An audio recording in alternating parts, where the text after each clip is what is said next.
자, 정치 이슈 시원하게 짚어드리겠습니다. 조차가 파헤친다. 한국정치학회 이사시죠. 조경근 교수, 부경대 정치외교학과 차주근 교수 스튜디오에 함께합니다. 어서 오십시오. 어서 오십시오. 네, 안녕하십니까. 야, 요즘 정말 시끄럽습니다. 일제강제동원 이 관련해서 해법이 나왔는데 일단 외교부 2018년에 대법원에서 강제동원 배상 판결을 받은 피해자들에게 일본 전범 기업이 아닌 우리 정부 산하의 일제강제동원 피해자 지원재단이 배상금을 지급하는 이른바 제3자 변제 해법을 공식 발표했습니다. 대통령이 미래지향적 한일관계로 나아가기 위한 결단이다라고 밝혔는데 국민들 정서랑은 조금 동떨어져서 좀 시끌시끌한 것 같아서 어떻게 보세요? 뭐 많이 시끌시끌하죠, 네. 사실은. 그런데 뭐 저는 그냥 그 국민 일반의 어떤 반응은 양금덕 할머니가 외친 그 소리들 그걸로 저는 충분히 대변된다고 봅니다. 이건 누구를 위한 정부냐, 도대체 뭐 일본을 위한 정부냐, 누구에게 봉사하는 정부냐, 뭐 일본 사람들을 위해서 봉사하는 정부냐 그런 말씀을 하신 거 아닙니까? 네네. 그걸로 아마 우리 국내 정서는 다 반영 제대로 되고 있다 그렇게 봅니다. 예. 네. 뭐 이제 국민 감정 혹은 정서적인 측면에서 보면은 사실은 또 외교적인 실패로 볼 수도 있죠. 일본은 초지일관했던 자기의 자세를 결국 관철을 시켰고, 네네. 한국 같은 경우에는 진보 보수의 정부가 이렇게 교체가 되기 때문에 그런 측면도 있긴 하지만 결국은 지키지를 못한 거가 되고요. 네. 그런데 우리가 이제 한 가지 좀 다른 측면으로 생각한다고 하면은 외교적으로 볼 때 미국의 압력이 워낙 좀 강한 측면이 없잖아 있고요. 또 미국의 압력은 지금 이제 반도체라든지 전기차에 대한 그런 보조금 문제를 또 있고 그다음에 중국에 대한 견제가 워낙 심하지 않습니까? 예. 반도체 같은 경우에 삼성전자나 SK하이닉스 같은 경우에 보니까 D램이라든지 특정 부품 같은 경우에 중국에서 40% 이상을 생산을 하고 있더라고요. 이제 그런 것들을 걸고 들어오면서 만약에 미국이 한일 관계 개선을 압력을 넣었다라고 하면 물론 그 이전에 이미 현 정부는 일본과의 관계를 잘하겠다고 한 게 있었지만 그런 측면도 있다는 말씀을 드리고 싶어요. 그런데 그걸 전제를 하려면은 저희들이 미국이 상당 부분 반도체 문제나 이런 부분 대중 접근에 대한 유연함 이런 것들을 우리 정부한테 그렇죠. 줘야 되겠죠. 네. 그렇지만 저는 줄 거라고 보지 않습니다. 미국이 그렇게 줄 이유도 없는 거고 저는 기본적으로 이번 이 정부의 선언은 대단히 역사적이다. 저는 우리 대한민국이 70년 동안 유지해왔던 한일 관계의 기본 틀을 완전히 바꾸는 선언이고 이거는 저는 우리가 가장 우려했던 한미일의 어떤 군사동맹 수준의 굉장히 강력한 협력관계 그걸로 들어가는 초입의 문을 되게 열어제낀 거다. 그런 관점에서 저는 이게 외교적으로 우리가 뭔가를 일본한테 양보를 주고 미국으로부터 얻어낼 걸 얻어내는 그런 고도의 계산 방식에서 나온 거다 보기는 저는 어렵다 그렇게 봅니다. 앞으로 아마 지켜보면 아실 거예요. 그렇죠. 이제 결론적으로 보면은 저도 이제 그 얘기를 하고 싶었는데 과연 미국으로부터 어떤 양보를 얻어내고 대중국 그 반도체 수출 같은 경우에 하면은 뭔가 좀 그래도 균형을 취하려고 하는 게 있었구나라고 하는 게 나오겠지만 그게 아니라 미국에게 일방적으로 또 당한다라고 하면은 이건 참 외교가 문제가 있는 게 되는 거죠. 그러니까 미국과 일본에 우리가 얻을 수 있는 게 있어야 되는 거 아닙니까? 그렇죠. 설명이 안 됩니다. 지금 당장은 뭘 얻었지 하면은 얻는 게 설명이 안 됩니다. 만약에 그 명확하게 얻는 게 있었다면 아마 그 정부가 그런 선언을 하면서 내놨겠죠. 설명했을 거고. 정부 스스로도 그걸 설명하기가 굉장히 어려운 겁니다. 네. 일본 정부가 우리 정부의 발표에 맞춰서 역대 일본 내각의 역사 인식을 계승한다라는 입장을 발표했는데 우리는 그 1998년 10월에 발표된 한일 공동선언이죠. 김대중 오부치 선언. 이걸로 이제 치환을 시키는 것 같은데 일본은 더 이상 얘기는 없어요. 김대중 오부치 선언은 1998년 우리가 외환위기를 겪은 이후에 그 시대적 상황과 맥락 속에서 이해돼야 되는 거고 그때 이후로 저희들은 23년이 지난 지금 23년이 뭡니까? 한 5년 정도 지난 지금의 시점의 상황 맥락하고는 완전히 다른 거고요. 저는 그때 그걸 개성한다 하더라도 상황은 이미 달라졌다. 그래서 그 김대중 오부치 선언의 개성도 아닐 뿐만 아니라 그 11개 조항 보면 거기에 지금의 상황에서 해석될 수 있는 것들이 많지 않습니다. 그런 부분들을 저는 냉정하게 좀 평가해 볼 필요가 있기 때문에 김대중 오부치 선언의 개성이라고 하는 말을 저는 오래 먹을 수는 없다 그렇게 봅니다. 네. 이제 모든 것을 이제 퉁치고 넘어간다라고 하는 게 때문에 퉁치고 내가 이제 한마디 했으니까 어떤 뭐 징용 문제든지 위안부 문제든지 징병 문제든지 모든 것들에 대하여서 어떤 집단이나 개별이 어떤 인재는 요구나 아니면은 불만을 표시할 수도 없다라고 하는 그런 거는 정말 이해할 수 없는 부분이죠. 네, 예를 들면 그렇다라고 하면은 이제 독일 같은 경우에 끊임없이 폴란드나 서유럽에게 사과하는 거는 그건 뭐예요 도대체 그러면? 근데 우리나라는 지금 외교부 장관 박진 외교부 장관은 진짜 제가 볼 때 역사적으로 단죄를 한번 언젠가 받으실 분인데 이야기에서 더 이상의 사죄는 우리가 필요로 하지 않는다라고 선언을 하신 거예요. 아베 담화의 핵심을 그대로 다 수용하신 겁니다. 이거 대단히 역사적인 일인 거고 박진 장관 그런 관점에서 역사의 길이 남으실 분이에요. 어떤 방식으로 남을지는 알 수 없지만. 근데 앞으로 우리나라가 어떤 식의 외교 스탠스를 갖든지 간에 굉장히 모양새가 이상해질 것 같은. 그러니까 정부가 바뀐 거더라도 이전 정부에서 그렇게 했지 않느냐. 정부의 정통성을 인정하지 않는 거냐. 왜 일관되지 않느냐라는 얘기를 저는 이 시점에서 민주당이 정말 부담스럽겠지만 해야 되는 선언은 이건 국내의 사회적 합의를 통한 선언이 아니다라고 하는 것들을 저는 조금 선언적으로 이야기할 필요가 있고. 그러니까 시민사회가 그런 것들을 할 수 있고 해야 된다고 생각을 하고요. 우리가 지난 정부를 인정한 적이 있습니까? 우리 대한민국의 정치의 특징이 지난 정부를 부정하는 거기 때문에 그런 점을 또 밀고 나갈 수도 있겠죠. 좀 우스갯소리입니다만 죄송하게도. 저는 다음 정권에서 일본과의 어떤 협력 관계의 레버리지를 얻기 위해서라도 저는 이게 결국은 뒤집혀질 수 있는 사건이다라고 하는 것들을 명백히 못 박아둘 필요는 있다 그렇게 봅니다. 네. 그러니까 남은 게 또 강제동원 생존 피해자 3분 이분 정부 해법에 반대하고 있고 제3자 변제를 해준다고 해도 양국에서 한다고 해도 본인이 거부하면은 이게 계속 진행이 되는 거잖아요. 저는 거부할 수도 있고 지금 거부하고 계시고요. 왜냐하면 그거 돈 받자고 하는 게 아니잖아요. 근데 그걸 순전히 돈 받는 문제로 치환시켜가지고 지금 우리 강제징용 그 피해를 당하신 분들을 더 욕되게 하고 있는 부분이 있기 때문에 그분들은 거부할 거고요. 저는 대한민국 사법부가 살아있다면 사법부가 뭔가를 보여줄 필요도 있다. 근데 대부분 판결은 여전히 살아있는 부분이 있기 때문에 그런 것들을 통해서 5월달이나 6월달쯤에 아예 그냥 현금화를 시키는 정량적인 조치를 해버린다든지 이러면 이제 정부가 곤란해지겠죠. 과연 가능할까요? 우리나라 사법부가 모르겠습니다. 그걸 저는 어떻게 할지는 모르겠지만 저는 그런 정도의 어떤 좀 극단적인 조치도 필요한 부분에 있다 그렇게 보죠. 대한민국 전체의 그런 어떤 역사 정신은 살아 있다라고 하는 것이 아마 곳곳에서 표출될 필요가 있죠. 자 그럼 다음 소식. 주 52시간제 이제 개편안이 나왔는데 그러니까 52시간의 테두리를 쓰긴 하는데 그거를 이제 월로 보고 분기로 보고 6개월로 보고 이렇게 해가지고 훨씬 더 그 12시간 시간의 수당을 받는 그 시간을 확 늘려놨어요. 69시간까지 얘기가 나오고 어떻게 보세요? 이리 갖다 붙이건 저리 갖다 붙이건 설명하고 상관없이 어쨌든 경영주가 노동자에게 일방적인 요구를 할 수 있는 그런 틀을 마련해 준 거니까 그런 점에서는 누구나 인식하듯이 문제가 있다라고 보는 거죠. 저는 정부 고용노동부의 어떤 설명은 대단히 조삼모사하다. 어떻게든 이 지금 정부 안의 핵심의 개편 방안의 핵심은 정말 국민 여러분 일하고 싶으세요? 일해서 돈 벌고 싶으세요? 죽을 때까지 마음대로 일하게 해드릴게요. 저는 그 이상도 이하도 아니다라고 봅니다. 그래서 미사여구는 많죠. 유연한 근로, 다양한 휴식권의 보장.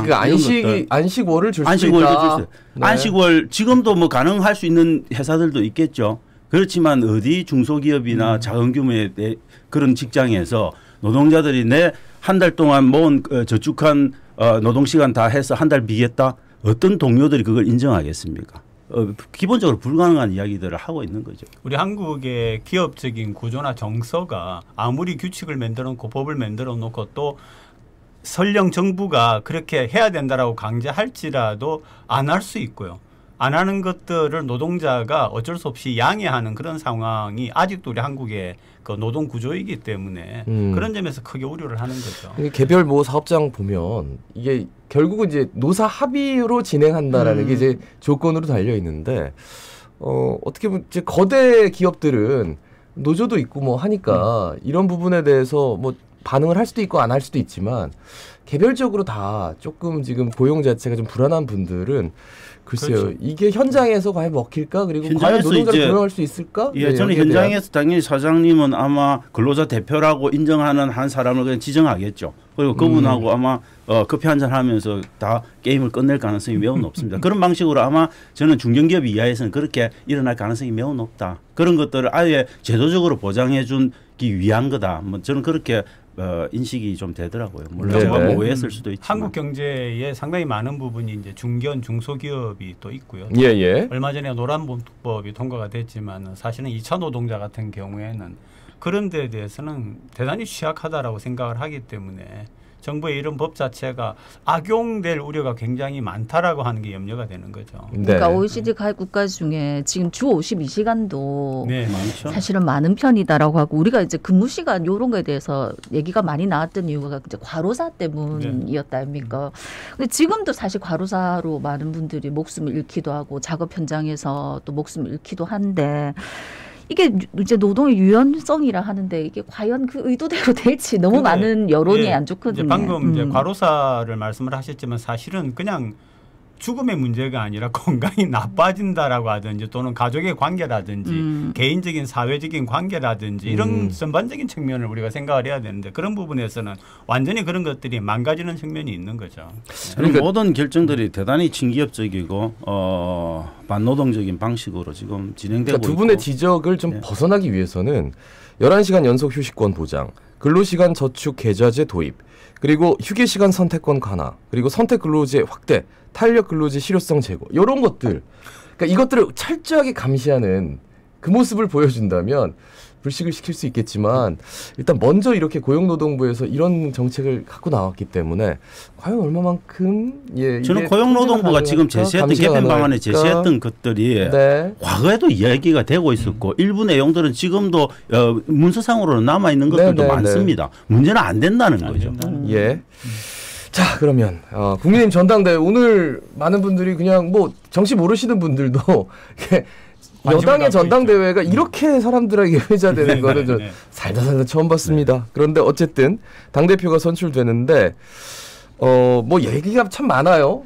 그리고 굉장히 이례적으로 안철수 후보와 그리고 황교안 후보가 같이 카메라 앞에서 서는 모습도 조금 이례적이었고 문제는 이제 대통령실 행정관이 선거에 개입한 정황이 포착됐다라는 건데 뭐 어떻게 보셨습니까? 뭐 있을 수 없는 이야기죠. 대통령실이 직접 움직여서 그렇게 근데 사실 당무 개입을 넘어서서 당 내에 정당 내에 선거에까지 개입하는 거 아닙니까? 이건 뭐 저는 기본적으로 뭐 공직선거법이나 위원회 어떤 가능성 이런 것들까지 열어놓고 사실은 수사를 해야 되는 부분이라고 봅니다. 뭐 누가 고발을 해서 아마 수사를 할 수도 있다고는 생각하지만 저는 법적인 여러 가지 문제점들이 명백히 존재할 수 있다 그렇게 보는 거고요.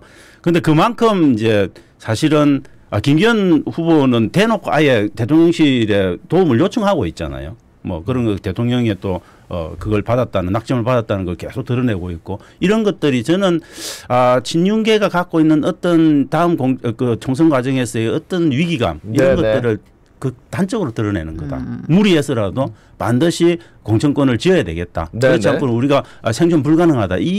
이걸 그대로 드러내주는 어떤 조급함의 어떤 발로다. 저는 그렇게 느껴집니다. 오늘 이제 뭐 결론이 나오겠지만 행정관의 그 문제는 정말 큰 문제고요. 그 부분에 대하여서는 밝혀지고 어떤 제재가 있어야 된다고 생각을 하고 1등은 거의 정해졌다라고 보이는 이유가 이제 저도 풍문을 들었습니다만은 굉장히 조직 동원의 그런 것들이 있었다라고 보고요. 아마 관심은 오히려 2등을 누가 하느냐 2등을 누가 하느냐 그렇죠. 2등을 과연 누가 하느냐 하는 것 같아요. 그러면은 결선 투표 안 간다고 보시는 거예요? 뭐 아니요. 가든 안 가든. 저는 생각보다는 투표율이 좀 오히려 더 낮다. 저는 그 60%까지 근접할 가능성이 있지 않을까 싶었는데 지금 역대 최고로 10%포인트 정도 지난 2021년보다 높기는 하지만 저는 좀 제가 생각했던 것보다 조금 더 같지 않았을까 싶었는데 4~5% 마지막에 4~5%포인트 정도는 조금 낮게 된 부분들이 있는데 그럼에도 불구하고 역대 최고치인데 이게 통상 역대 최고치면은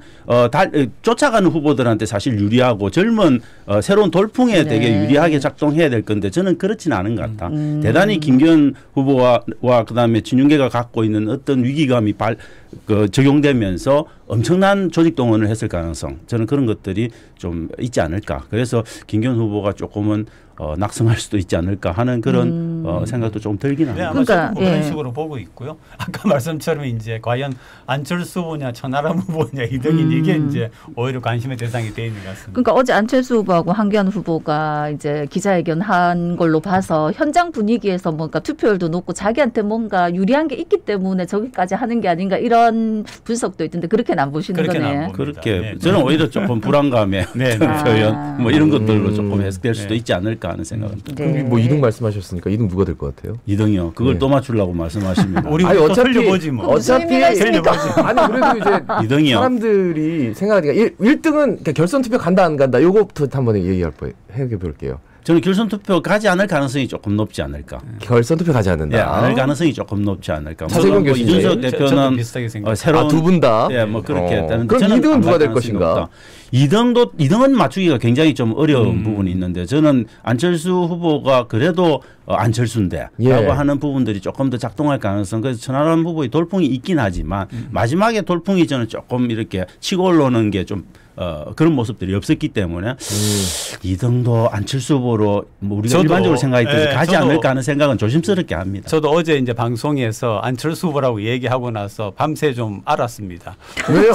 천하람 후보가 될까 봐서 좀. 아니 근데 그렇게 될 수도 있어요. 저는 왜냐하면 안철수 후보의 어떤 스탠스가 되게 애매하기 때문에 표 찍는 사람 입장에서는 자기 표가 사표가 될 게 뻔한 안철수 후보한테 가는 것보다는 오히려 좀 내 표가 내는 메시지가 뚜렷한 천하람에게 던지는 게 사실은 합리적인 투표 행태로서는 설명이 되는데. 그러니까 우리가 이제 그런데 국민의힘의 어떤 스타일이 그런 합리적 투표 행태로 설명이 잘 안 되는 당원들이지 않을까 싶어요. 대개 투표가 이제 조직대 바람이지 않습니까? 네네. 그런데 안 후보 같은 경우에는 조직이 상당히 약하거든요. 그 안에서. 그렇죠. 그렇게 그런 바람을 볼 때는 안보다는 약한 게 아니고 없죠. 예. 아예 없죠. 그래서 제가 아까 말씀드린 것처럼 아니라고 찍어놓고는 야 내가 천이라고 얘기할 걸 그랬나.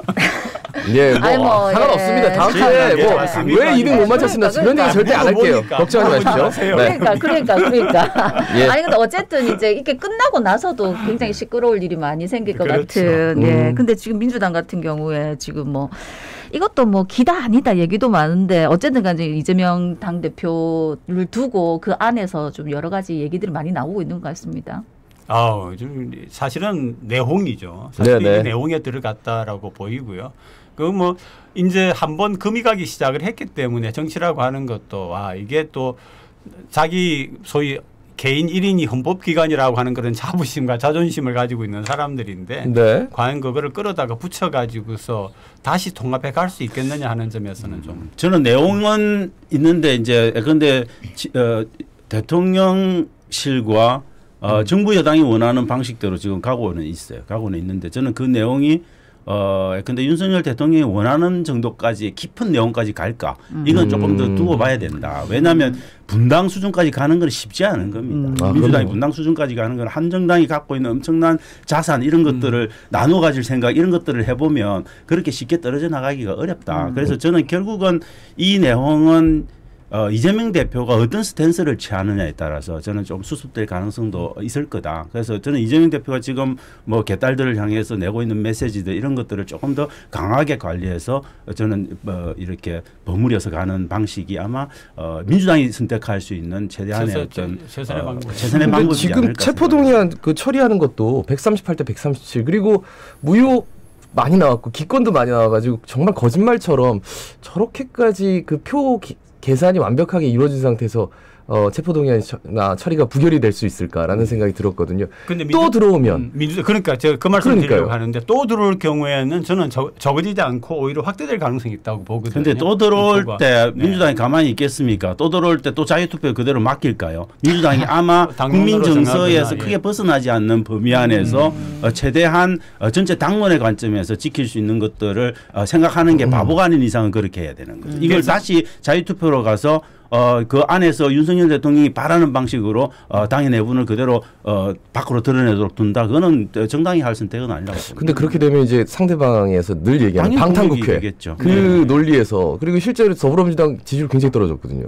저는 방탄국회의 소리를 듣는다 하더라도 민주당은 그 선택을 저는 할 수밖에 없다. 할 수밖에 없다. 그게 결국은 근데 완전히 뭐 아예 국회에 들어가지 않아서 의사 정족수를 채우지 못하게 하는 방식은 되게 보기 싫은 방식이고 그렇지 않고 저는 당론으로 결정해서 뭔가를 하는 방식으로 아마 모양새를 갖추면서 하지 않을까 그렇게 생각합니다. 그런데 곤혹스러운 건 사실인 것 같아요. 요즘 나오고 있는 그 대북 송금 문제 같은 경우에도 또 뭐 당시에 그 평화부지사가 뭐 알고 있다라고 하는 증거가 나온다라고 지금 주장이 많이 나오고 있고 또 끊임없이 기소를 해 나갈 것이기 때문에 네네.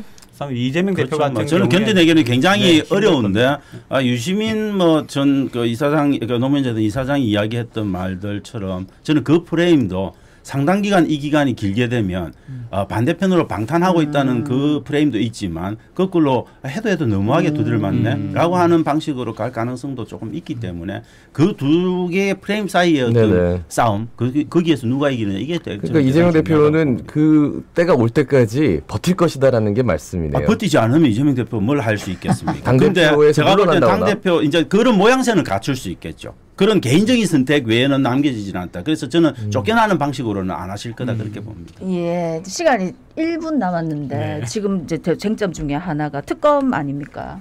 김건희 여사 특검 같은 경우 정의당도 이제 뭐 해야 될 때가 왔다는데 어떻게 될까요? 저는 뭐 당연히 그 특검은 가야 된다.